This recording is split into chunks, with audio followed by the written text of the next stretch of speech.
From Hollywood, it's time now for...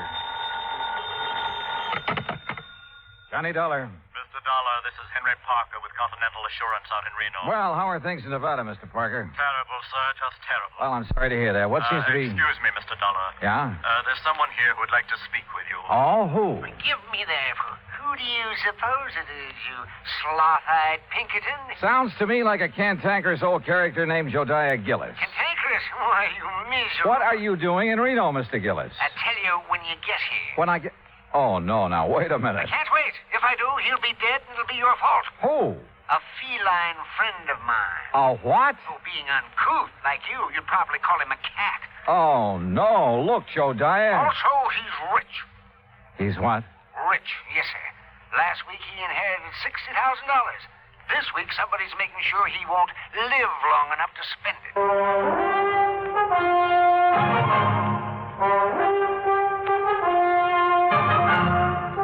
Bob Bailey in the exciting adventures of the man with the action-packed expense account. America's fabulous freelance insurance investigator. Yours truly, Johnny Dollar.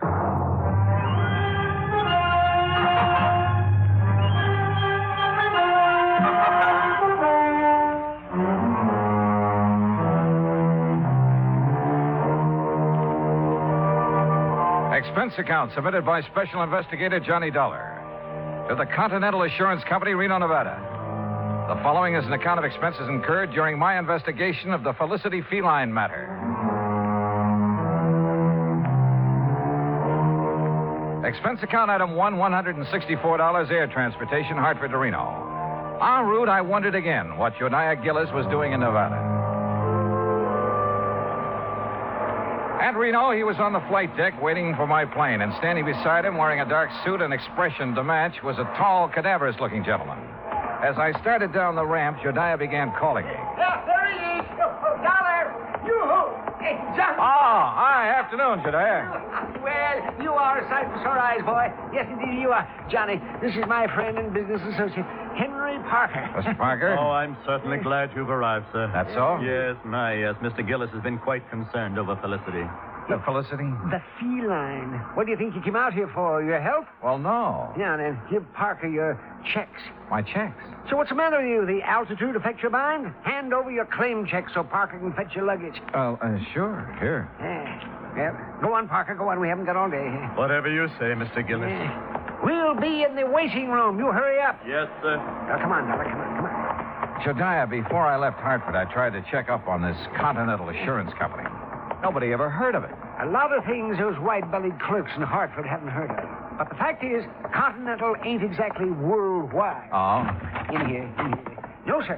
It ain't nationwide either. Well, just how wide is it? Well, you know how far it is from Winnemucca to Black Butte? No. Good. It's just about that wide. Oh. And Parker is one of their agents, huh? Agents? Parker is the president of the Continental. The president? But you just... I mean... Well, you look peaked, boy. You better sit down. Phew. Jodiah, I shouldn't let the man that's paying my salary run after my bag. Pish-tash. Here.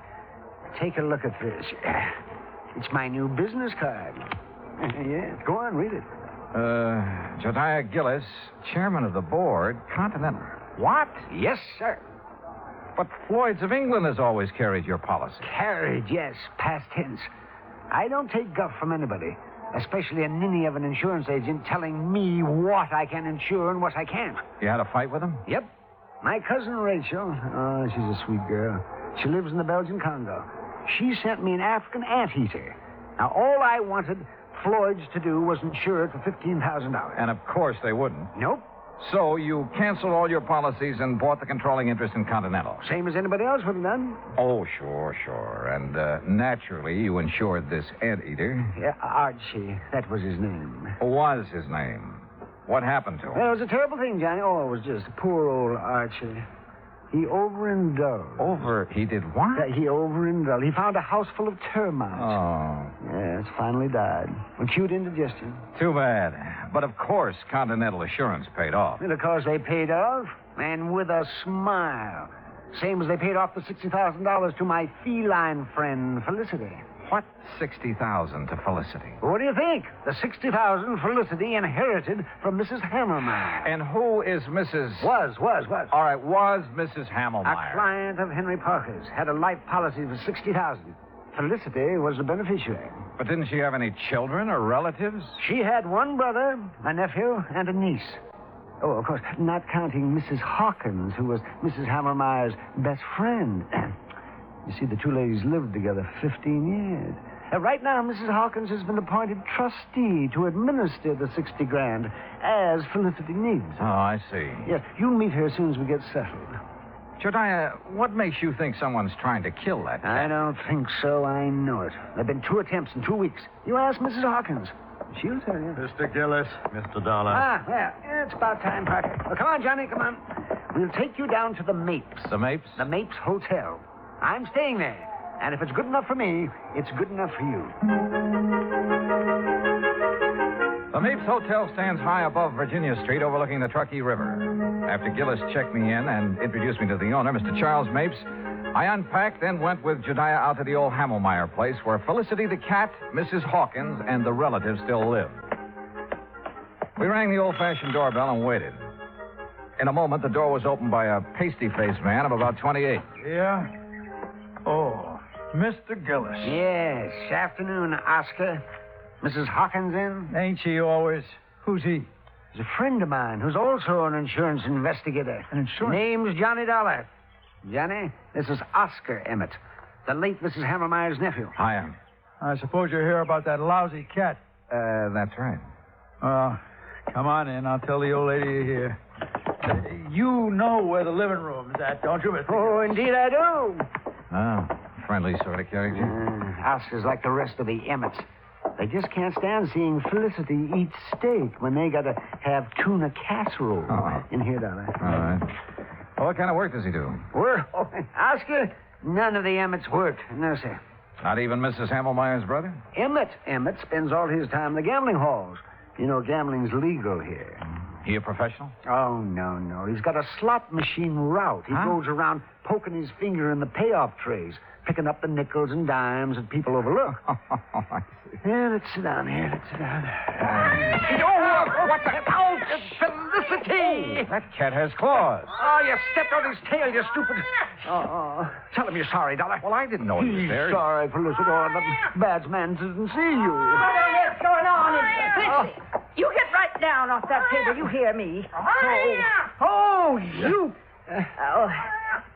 Mr. Gillis, would you use your influence, please? Well, I'll certainly try, Mrs. Hawkins. Felicity. Come on now, honey. That's a good kitty. There.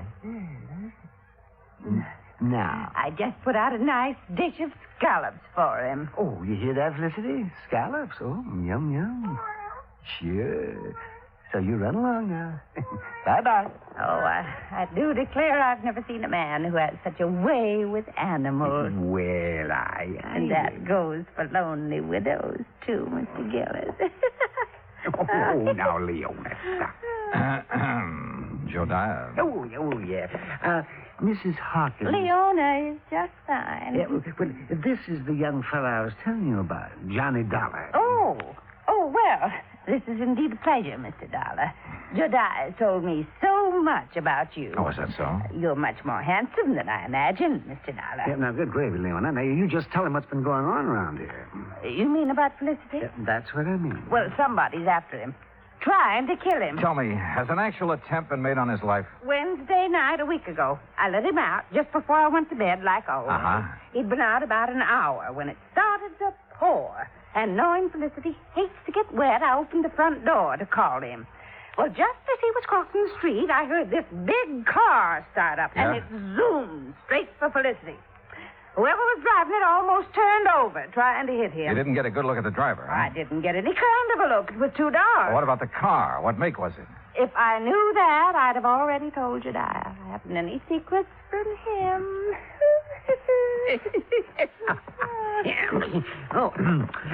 Tell him about last Thursday, Leona. Felicity was poisoned. That's what the vet said.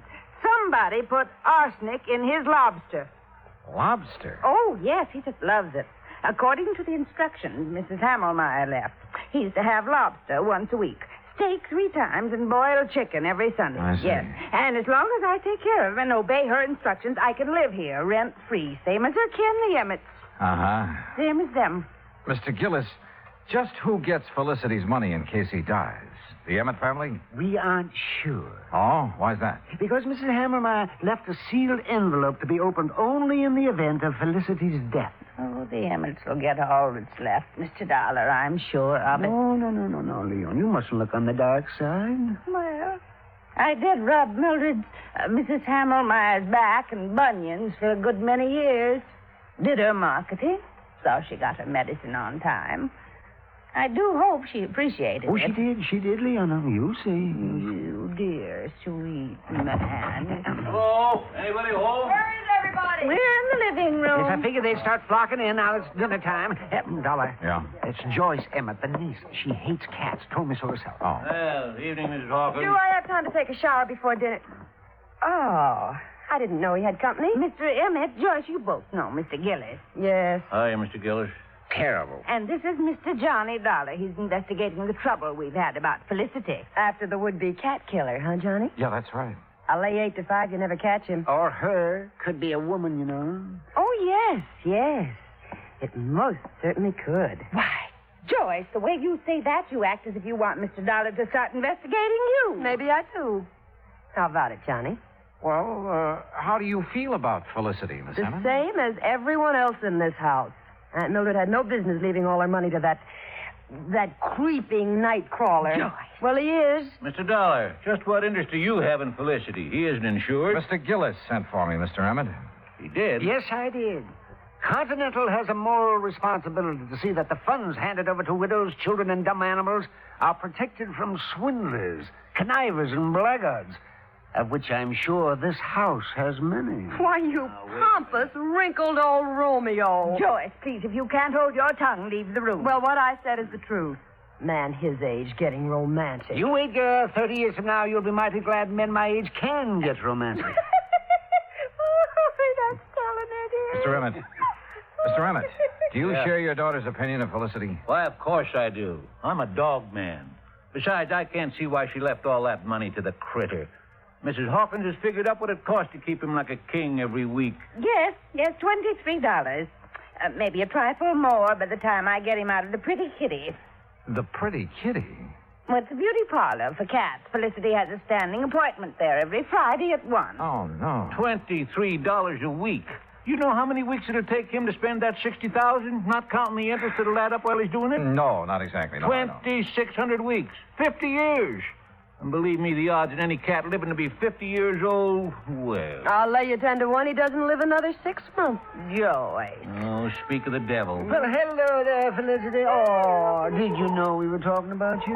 Did you finish up all your dinner, Felicity? He sometimes doesn't eat all his scallops. Last week I gave them to Oscar. Oh, it's disgusting. Well, look at him. He thinks he owns us. What do you mean, thinks? Huh.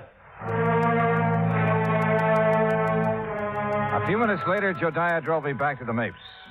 Whether it was the Emmets or Mrs. Hawkins who wanted Felicity out of the way, I didn't know. But I did know we should get him out of that house as soon as possible. I changed my clothes, met Jodiah and his friend Charlie Mapes in Skyrim for dinner, did a bit of gambling, then went to bed. Must have been about 3:30 when the phone rang. Hello? Oh, Dollar, please answer me. Who is it? Mrs. Hawkins, I tried to get Mr. Gillis, but he left word he wasn't to be disturbed. Oh, well, what is it, Mrs. Hawkins? What's wrong? Oh, it's terrible. Oh, it's just terrible.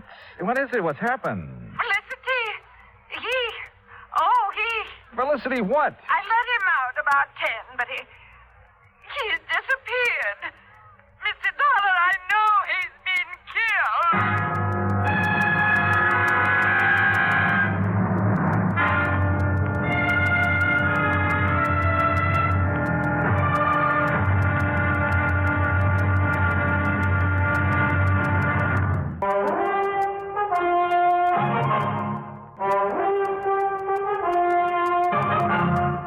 few minutes later, Jediah Gillis and I were at the old Hammelmeyer home. Joyce and her father, along with Mrs. Hawkins, were waiting for us. Oscar Emmett was nowhere to be found. He's the one, Johnny. Yes, sir, that shifty critter, that Oscar. He stole Felicity and is going to do him in. Ah, that poor Felicity. Oh, for heaven's sake, Mr. Gillis, pull yourself together. Oscar could be downtown having a run of luck, Mr. Dollar. Well, if he's gambling this time of night, he shouldn't be too hard to find. Mrs. Hawkins. Yes. When did you first realize Felicity was missing? Why, about an hour ago, I guess it was. I woke up and remembered he was still outside, so I came down and called him. Yeah? Always before, ever since he was a little kitten, he's come back home for me. But tonight, well, he's just nowhere to be found. What time did you let him out? About 10:30, same time as I always do. Were you at home then, Joyce? No, she wasn't. I had a real good day yesterday, collected almost $4, so I took her to a movie. A movie? That's a likely story if I ever heard one. It happens to be the truth, Mr. Gillis. What'd you see? Come on, tell me. It was an old one about a giant gorilla. That's right. I'll bet. Jediah, if anything has happened to poor Felicity, will we... Well, how much time will we be given before we have to move out of this house? Well, that's up to the court, but I'd say a couple of weeks. That's all? Oh, my. Well, it's all they deserve. My. All except you, my dear. Well, Johnny, you've been unusually quiet. What do you think? I think we'll take in the late spots, Jediah. See how our luck's running. We started at the Mapes and went down Virginia Street, stopping in at every gambling casino, hoping we'd find Oscar Emmett. Finally, we found him at one of the roulette wheels in Harold's Club. And in front of him was a large stack of chips. Take your bets, ladies and gentlemen. There's a couple of seats around here, gents. No, thanks. We'll just watch our friend. And a very lucky friend he is, too. Put these on 32 and these on... Good morning, Oscar. What? Well, what are you two doing here? We've been looking for you. That's so? What for? You know what for, you catnapper? What'd you do with Felicity? That cat. You know any other Felicity? You no good loafer? All bets are down. No, wait a minute. I wanted these chips on 13 black. Hurry, all bets are down. What? Now see what you two made me do. If that 13 hits, Well, what do you want to see me about? We told you. Felicity. You know where he is? How would I know? Where have you been since 10:30 this evening? All around town. How long have you been here? Long enough. Look out now. 13, odd, and black. Oh, why, you see what you two clowns cost me? Taking my mind off what I'm doing. Now get out of my way. I'm cashing in. You're not doing nothing to answer our questions, Mr. Oscar Emmett. You hear me? Oh, yeah. Oh, Hey, just a minute, Oscar. Hold back. Jediah, are you all right? Yes, I guess a fine bodyguard you'd make. Mr. Gillis, I'm sorry. I didn't really mean to hit you. Well, you sure did. Yes, sir. But here, let me help you up. Are you sure you're all right, Jediah? Yes, if I could just sit here a minute, I'll be fine. Okay, folks, it's all over. Let's get back to our business. Want to come over here a second, Dollar? If you say so. That crazy old fool. I didn't really mean to hit him so hard, but he... Well, you know how it is sometimes. That was the best run of luck I had this year. Well, don't worry about Jediah. He sometimes forgets he's not as young as he used to be. You can say that again. Boy, the way he's been letting that Mrs. Hawkins make a fool of him. How do you mean? Oh, you know. Telling him how much she's in love with him, how nice it'll be after they're married, you know. You heard her say this? Sure. You see, my room's on the first floor just off the parlor. And I can't help but hear what's going on. Uh-huh. Well, what makes you think Mrs. Hawkins isn't sincere? Because she's been given the same line to Mr. Emmett. Oh. Only she really loves him. Oh, yes, sir. Sometimes he argues with her and she breaks out crying. Now, that's something no woman like her could fake. Yeah. Maybe you're right. I didn't tell Jediah what I'd learned from Oscar. At least not then. The wind had already been taken out of his sails. So I took him back to the Mapes. I made sure he was going to be all right. Then I returned to the old Hammelmeyer house. Joyce, Mr. Emmett, and Mrs. Hawkins were out in the yard hunting for Felicity. Hi, Johnny. Well, how yourself? We've got some coffee inside if you're interested. Coffee? Sure. But have you found any sign of Felicity? Not yet. Poor Miss Hawkins, she's about to go out of her mind. Uh-huh. Did you find Oscar last night? Yeah.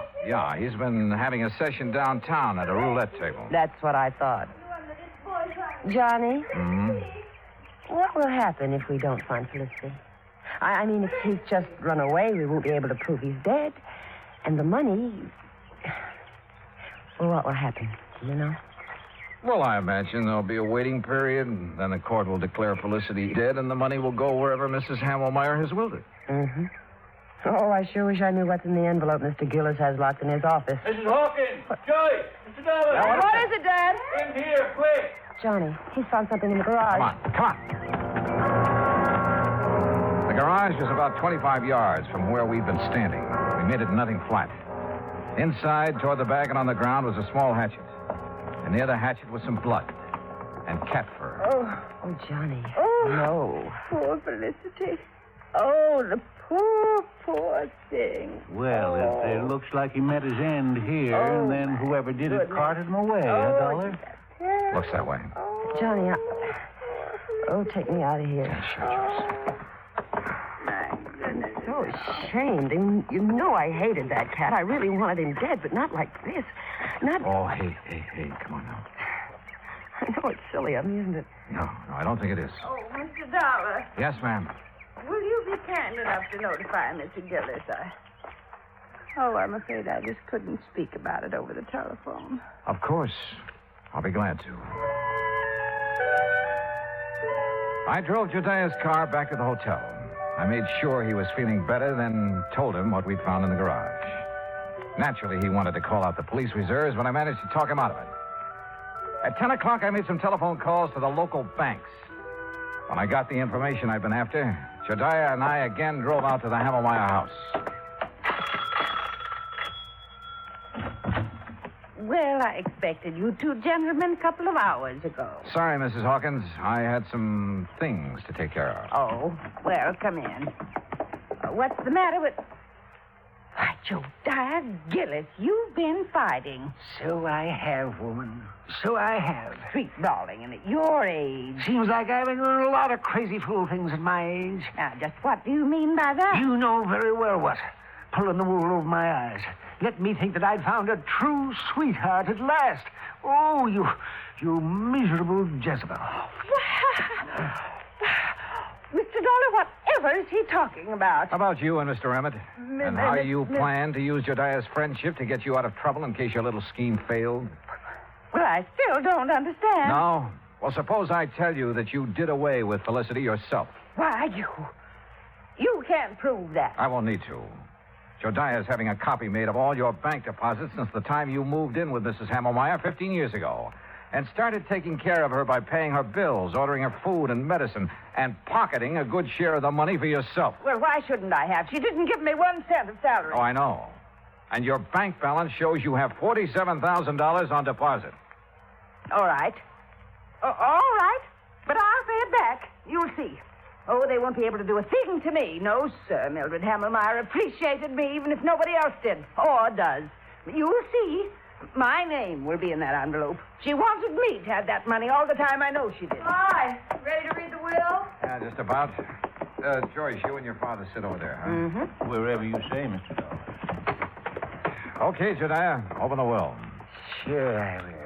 But if it does give the money to... Jediah. Well, Mrs. Hamelmeyer should spin in her grave if it does. Read it if you dare, you old goat. You miserable female woman?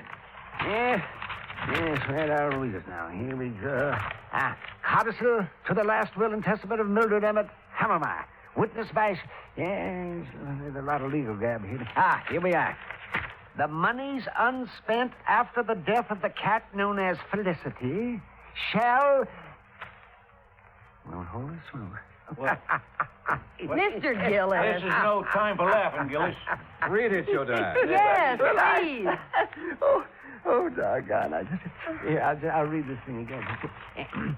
The monies unspent shall then go to the descendants of the original heir. What? Huh? What? Yes. Well, how... The original heir is Felicity. Now, the money goes to his descendants. And being as he was a tomcat who loved to go prowling at night, did he ever have descendants? Oh! Hundreds of them! Well, sir, what happened later proved once and for all that miracles can happen. For at 1 o'clock on Friday afternoon, we got a phone call from the Pretty Kitty Beauty Shop. A large tomcat with a bad cut on the back of his neck had shown up for his usual shampoo and manicure. Maybe they do have 9 lives. Expense account total, including hotel bill, incidentals, and transportation back to Hartford, $407.20. Yours truly, Johnny Dollar.